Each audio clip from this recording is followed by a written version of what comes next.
There are a few things I've come to expect from a brand new Double Fine release.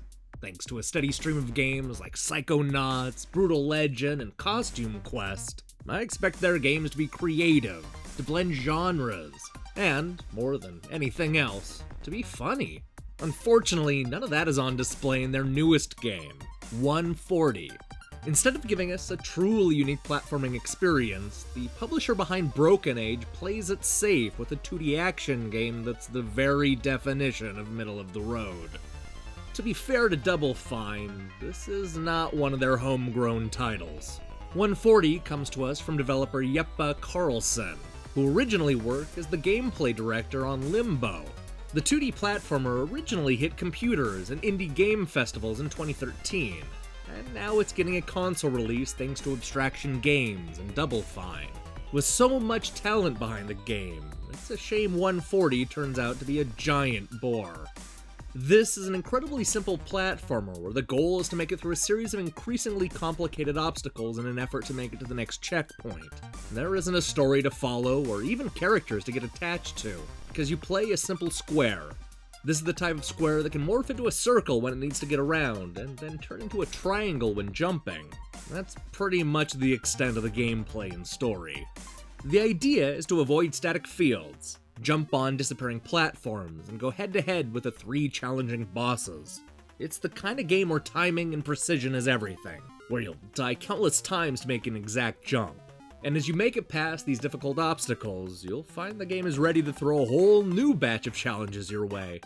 While this is typically the recipe for success, I found 140 to be depressingly rote. The gimmick is that the world's reacting to the overpowering techno music, so players will need to pay close attention to the beat. These songs become more complicated as you make it through the game's 3 short stages.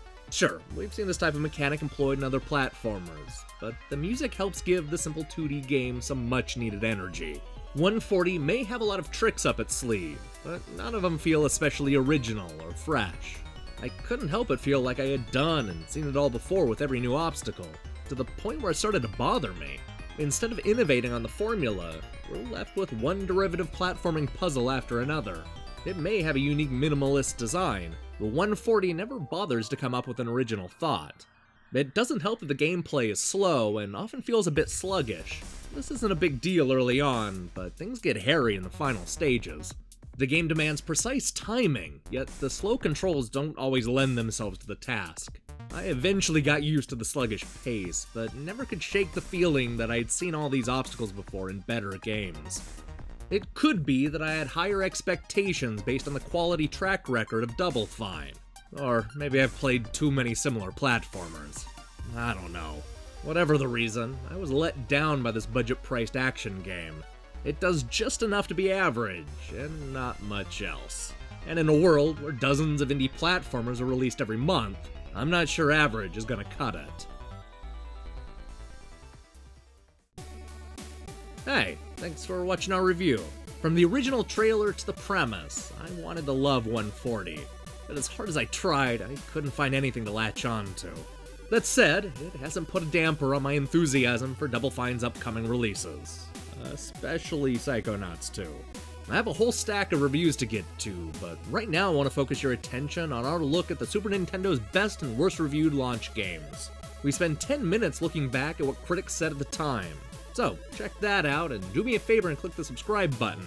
Until then,